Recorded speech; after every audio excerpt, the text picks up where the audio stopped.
Megaherzzz.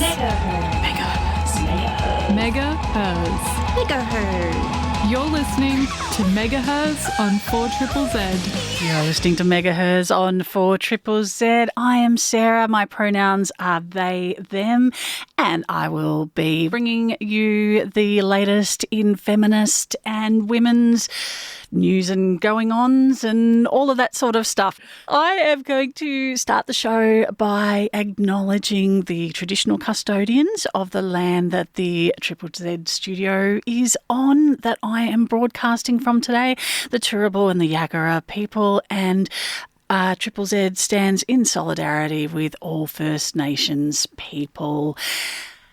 Today is International Non-Binary Persons Day. So happy International Non-Binary Persons Day to all the NBs out there listening and all the MBs that you know and love.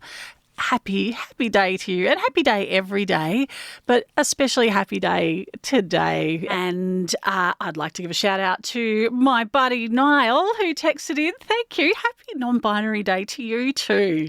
And thanks for listening. Open Doors Youth Service is Queensland's leading LGBTQIAP+ sister girl and brother boy youth organisation, and we aim to create a safe and inclusive environment. We have drop-in spaces in the Valley for all queer and gender diverse young people aged 12 to 24. It happens every second and fourth Monday of the month from 12 to 2 p.m. So come along and join us for a free barbecue lunch, games, chill spaces, showers, as well as a community closet. At Open Doors, our motto is Pride for Life. We look forward to seeing you there. 4ZZZ cares about our communities. We are about to head into our weekly segment, our men's violence and femicide report. This is a report that we do each week because of the importance of this topic. And if we don't do this, then, things that stay hidden, I think, bad things that stay hidden grow. And when you bring things to the light, they're much more likely to get dealt with and sorted. So that's why we've made a commitment to continue talking about this every week on Megaherzzz. We get our information primarily as a starting point, at least, from the Australian Femicide Watch, so australianfemicidewatch.org, and it is a independent and unfunded project that is put together by journalist Sherele Moody. And just shout out to Sherele, because that is where we get our information from, and because not a lot of people are doing this work, and it is very, very hard to get this information. So thank you for the work that you do there.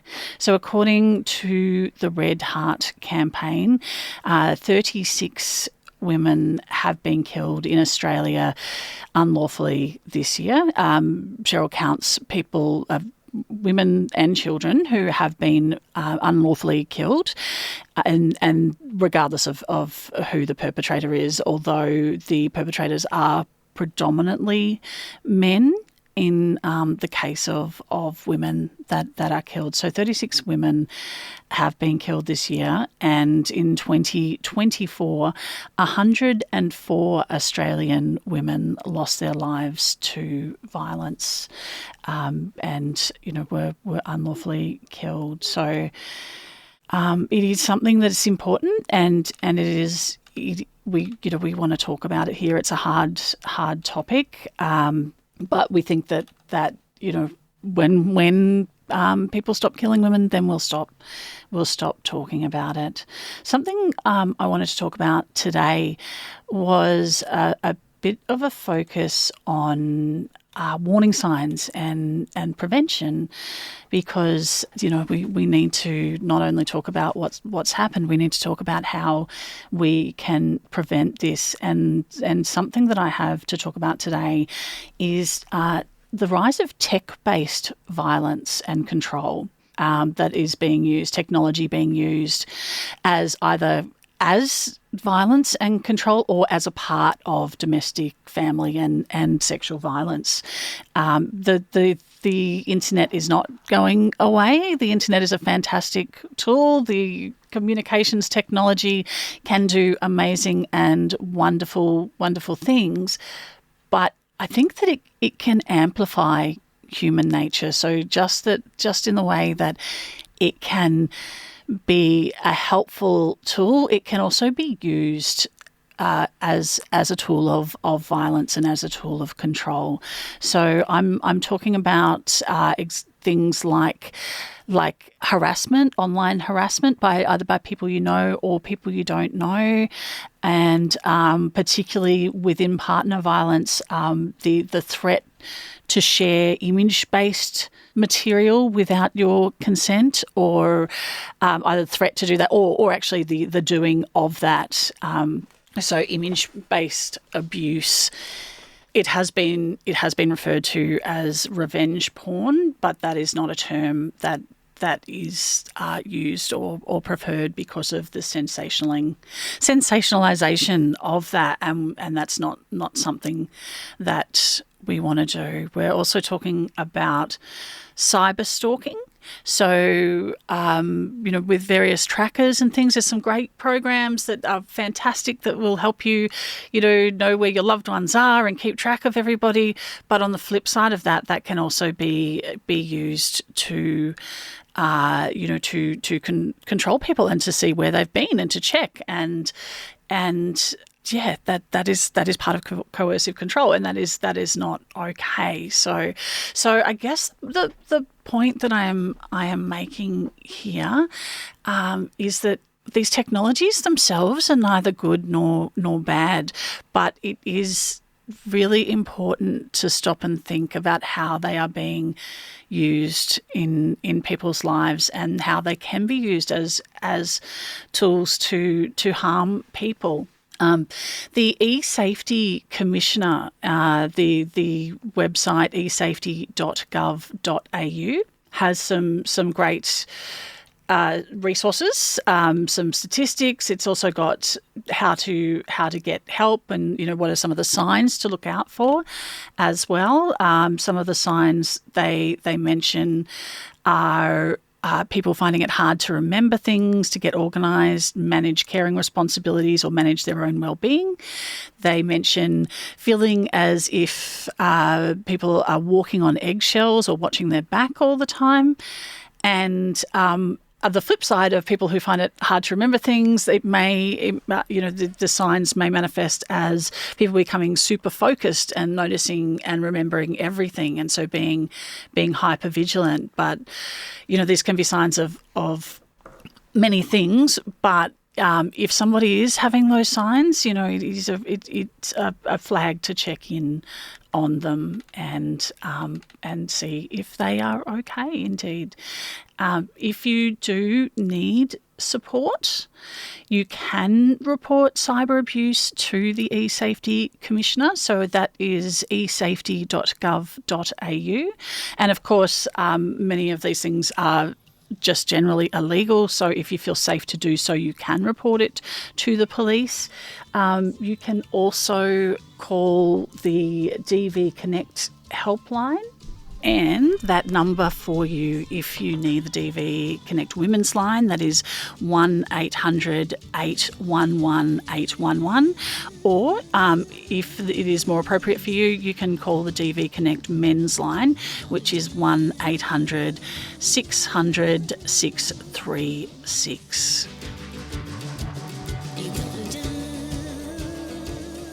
You're listening to Megaherzzz on 4ZZZ, and that is Kate Bush with the red shoes. What an amazing storyteller is Kate Bush.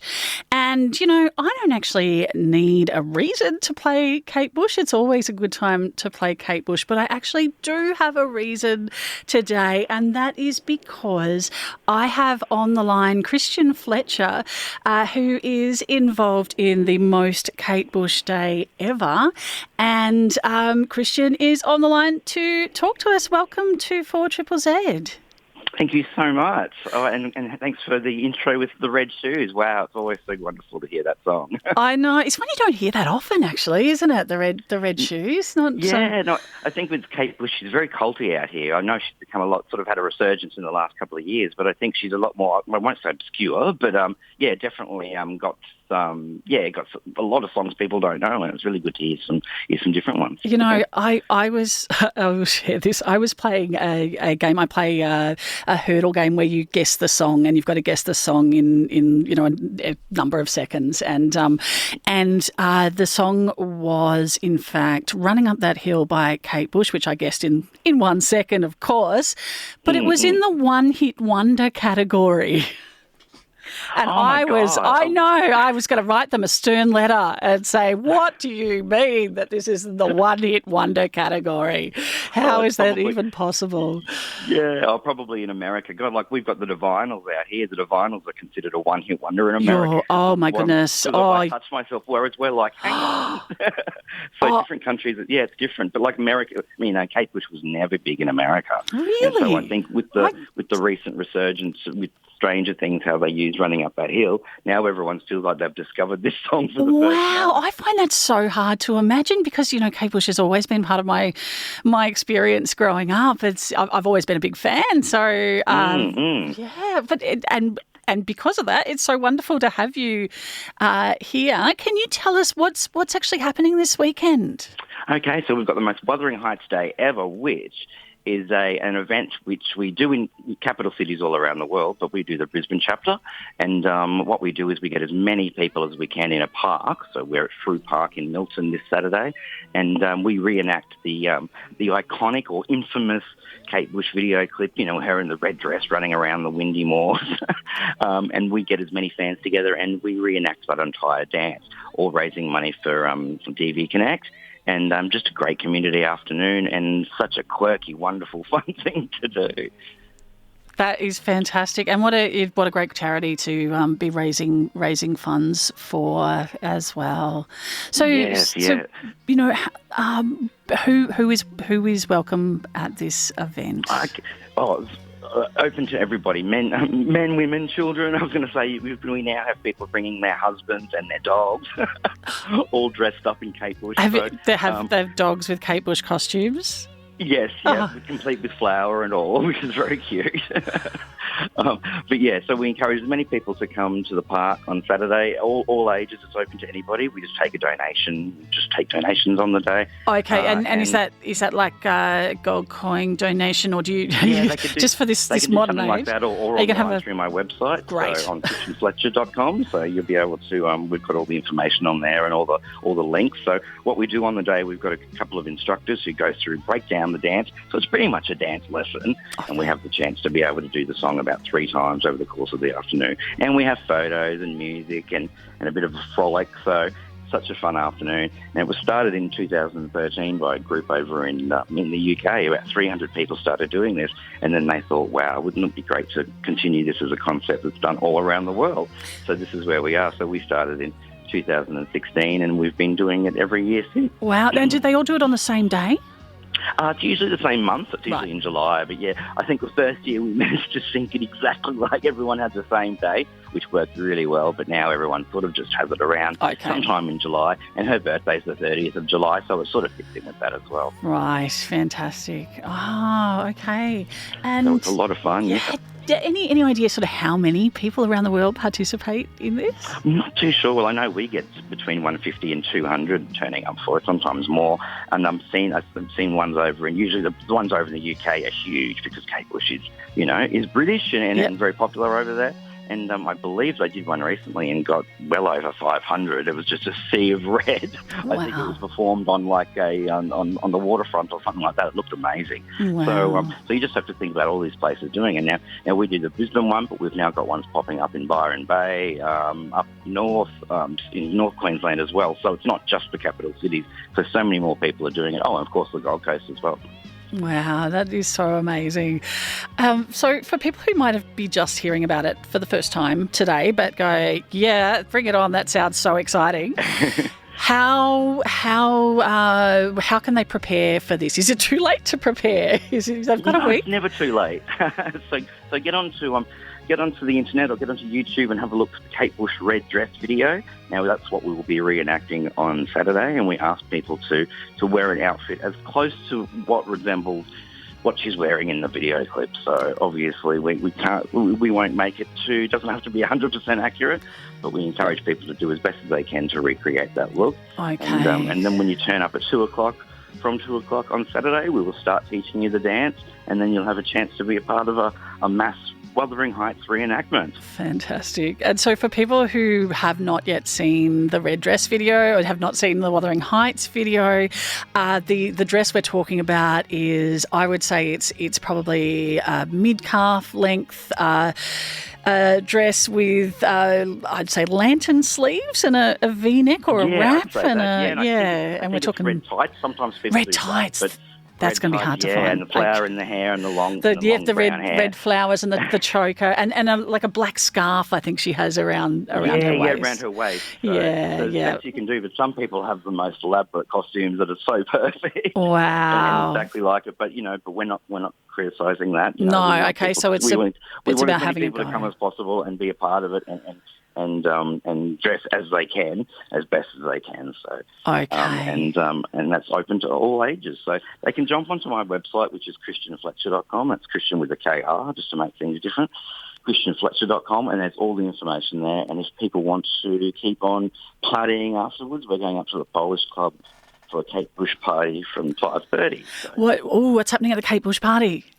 We'll just play film clips and we've got some performances and, we always love having a get-together after the Wuthering Heights Day, so we'll be continuing the party up there. Fantastic. So it's always fun, and Kate Bush fans are the best. And tickets for that are available on your website? Yes, you'll need a ticket for that, and that's an 18+.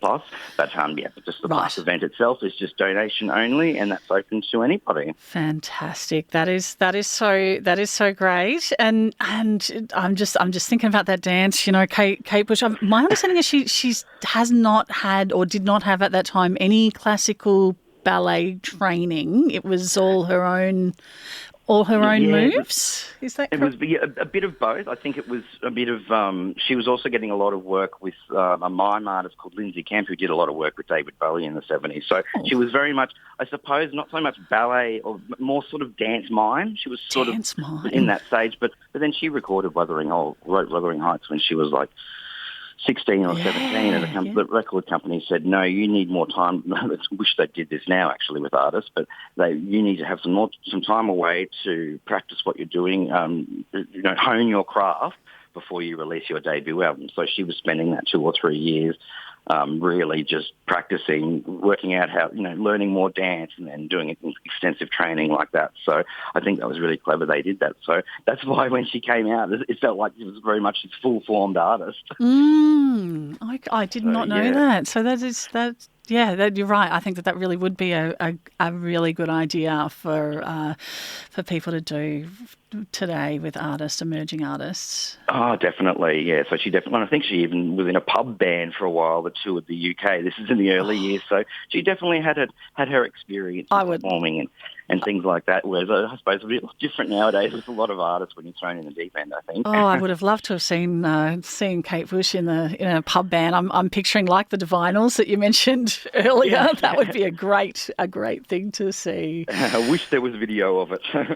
Okay, well, one last question before we go. So, athletic ability. I'm thinking about the back bend in the video. If you know the video, is the back bend compulsory? No, none of the moves are compulsory at all. We even have some people that will even happy just to kneel for that bit. So if you like going full out and cartwheeling, you can, but we like to keep it whatever people can do with their own athletic ability, and if there's a move you can't do, that's totally fine. And then we do film the routine a couple of times too, so it looks fantastic. I think one year we had a drone shot and everything like that. So wow! It looks wonderful with the park all lit up in red. So shame we don't have any windy moors, but we do what we can.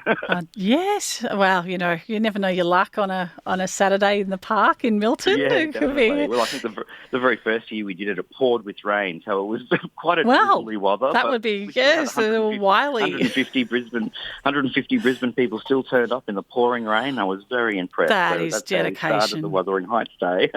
Fantastic. And thank you so much, Christian Fletcher, for joining us and telling us about the most Kate Bush day ever. And no worries. Hope to see you there on Saturday. Fantastic. I'll see you there in red. Oh, lovely. Thank you. So if Kate Bush is not your thing, and if it's not, I don't really understand, but that's okay, because each to their own. People are allowed to like things and not like things as they choose. But if Kate Bush isn't for you, maybe Teen Jesus and the Gene Teasers are, and you could see them instead at the Brightside on the 19th if you are not heading off to the Kate Bush after party. We are at the end of our show today, and this has been Megaherzzz. I am Sarah, and we'll see you next week. Isn't that what feminism is about?